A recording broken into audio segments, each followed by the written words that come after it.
જમ્મુ કાશ્મીરના પહેલગામમાં આતંકવાદી હુમલામાં નિર્દોષ ભારતીય પર્યટકો પર ગોળીબાર કરવામાં આવ્યો હતો, જેમાં 27 લોકોએ પોતાના જીવ ગુમાવ્યા હતા। આ આતંકવાદી હુમલાના વિરોધમાં આજરોજ સોમવારના રોજ વડોદરાના 4 દરવાજા અને મંગળ બજાર સહિતના બજારો બંધ રાખવામાં આવ્યા છે।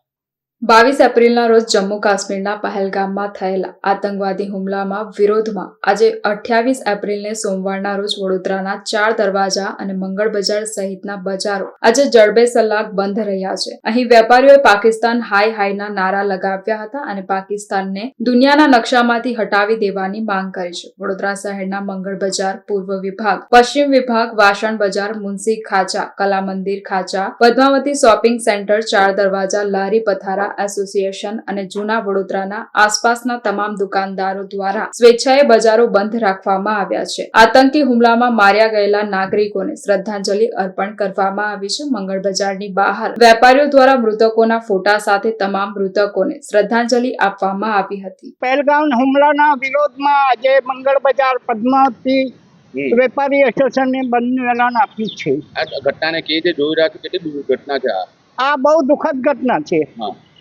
આ રાક્ષસો આવી ઘટના કરે, મનુષ્ય ના કરે આવી ઘટના।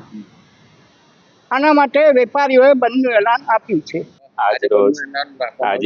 આજના રોજ બંધનું એલાન રાખવામાં આવ્યું છે પહેલગામના સાનિધ્યમાં, અને જે પણ ફેમિલીમાં અક્ષરધામમાં ગયા છે એમના આત્માને શાંતિ આપે એ જ અમારી પ્રાર્થના।